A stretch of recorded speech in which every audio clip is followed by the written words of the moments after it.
يا نبي سلام عليك، يا رسول سلام عليك، يا نبي سلام عليك، يا رسول سلام عليك، يا حبيبي سلام عليك، يا نبي سلام عليك، يا رسول سلام عليك، يا نبي.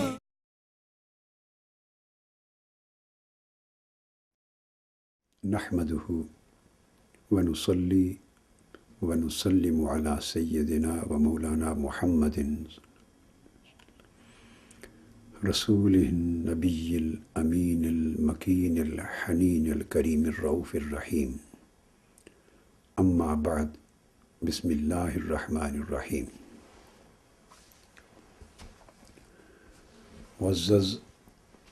حاضرین و سامعین، اللہ رب العزت کے فضل و کرم اور اس کی توفیق و عنایت سے ہم اپنی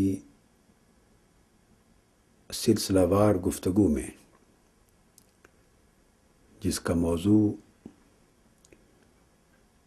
مقام رسالت اور حدیث و سنت کی حجیت ہے،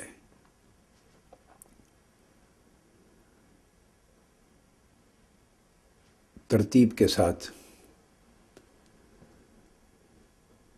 مستشرقین اور مغربی مفکرین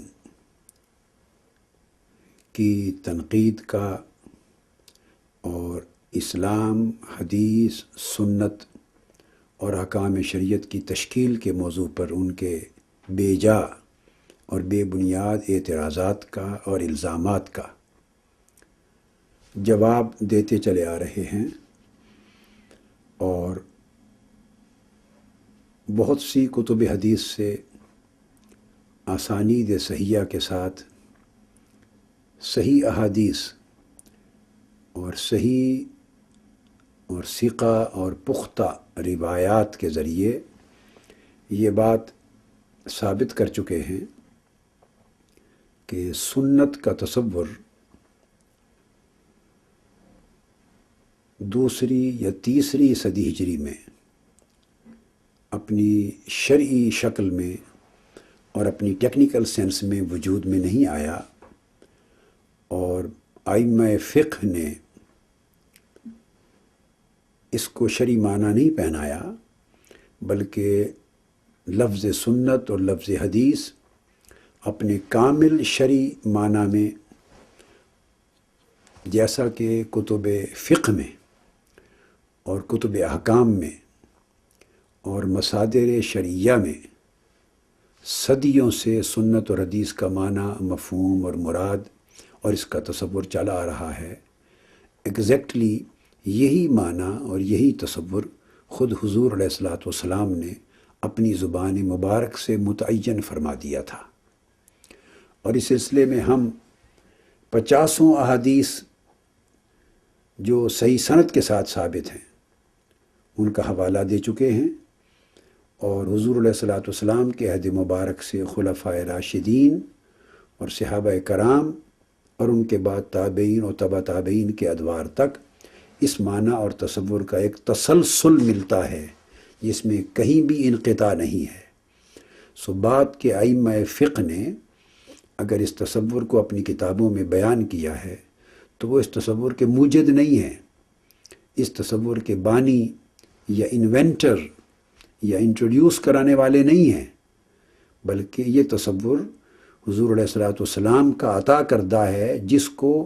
تمام نسلوں نے من و ان آگے کیری کیا ہے۔ آج ہم اس نشست میں کچھ اور احادیث کا حوالہ اسی ہی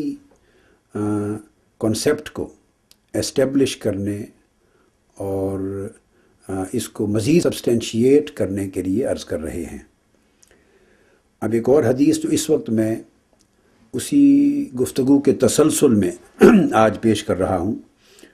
وہ سنن دارقطنی میں مروی ہے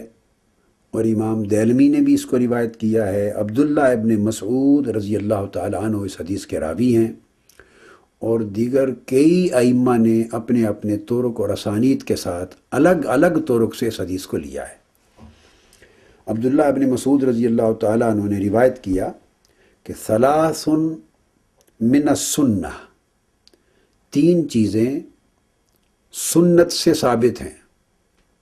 اب صاف ظاہر ہے کہ چونکہ آگے شرعی چیزوں کا بیان کیا جا رہا ہے، وہ رسم اور رواج کے میٹرز نہیں ہیں، اور عبداللہ ابن مسعود رضی اللہ تعالیٰ عنہ جو اکابر اور جلیل القدر صحابہ میں سے ہیں وہ روایت کر رہے ہیں، تو اس میں کوئی شک کی بات نہیں رہ جاتی کہ من السنہ کہ تین چیزیں سنت میں سے ہیں۔ اس سے مراد کس کی سنت ہے؟ واضح ہے کہ سنت رسول صلی اللہ تعالیٰ علیہ وآلہ وسلم ہے۔ فرماتے ہیں کہ تین چیزیں سنت میں سے ہیں۔ ایک الصلاۃ خلف کل امام، ایک یہ کہ ہر امام کے پیچھے، اور صاف ظاہر امام سے مراد مسلمان امام ہے، ہر امام کے پیچھے نماز پڑھ لینا، لک صلاتک وعلیہ اثمہ، اور اگر اس میں کوئی گناہ بھی ہے تو مقتدی کو، اے مقتدی تیرے لیے تو میری نماز ہوگی اور اس کا گناہ اس کے ذمے ہوگا۔ تو یہ پہلی سنت فرمایا۔ دوسری والجہاد مع کل امیر، اور اگر جہاد کی ضرورت امت مسلمہ کو یا کسی اسلامی ملک کے باشندوں کو پیش آ جائے، حکمران اور امیر جو بھی ہو تو اس کے ساتھ مل کے جہاد کر لینا اس نیک مقصد پر جس کی بنیاد پر وہ واجب ہوا ہے۔ فرمایا لکا جہادک وعلیہ شرہ، اس وقت یہ نہ دیکھا جائے کہ امیر صاحب شر ہے،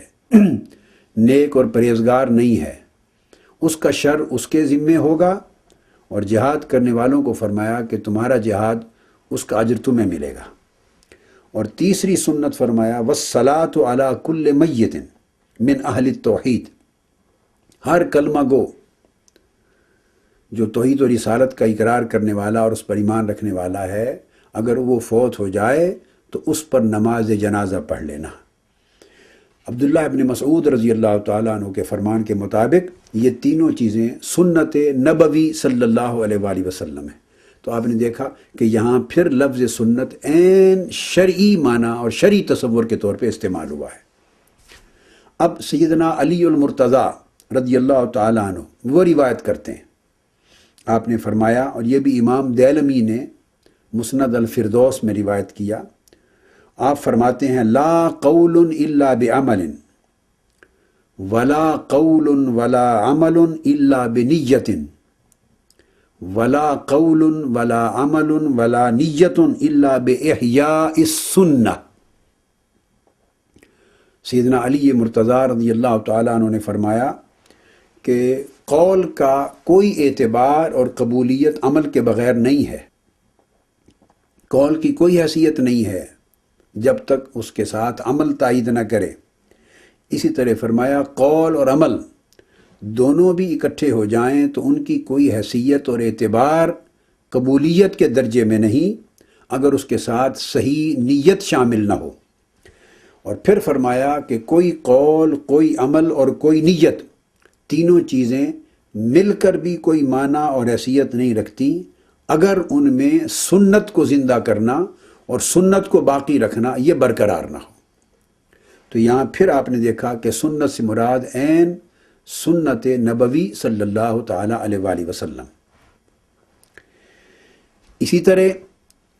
امام دیلمی نے عبداللہ بن عمر رضی اللہ تعالیٰ عنہ سے ایک اور مقام پر روایت کیا، حضور علیہ الصلاۃ والسلام کا فرمان، وہاں حدیث کا اور سنت کا ایک رول کوٹ کیا جا رہا ہے، شرعی رول ہے جو قرآن کے رول کی طرح ہے۔ فرمایا ان احادیثی، آقا علیہ الصلاۃ والسلام نے فرمایا ان احادیثی ینسخ بعضها بعضا کنسخ القرآن، بے شک میری احادیث بھی ایک دوسرے کو منسوخ کرتی ہیں، یعنی میری احادیث میں بھی بعض ناسخ ہیں اور بعض منسوخ ہیں، اسی طرح جیسے یہ عمل نسخ قرآن مجید میں اللہ رب العزت نے رکھا ہے۔ کچھ احکام قرآن مجید میں ایسے تھے ابتدائی زمانے میں آئے، جب اسلام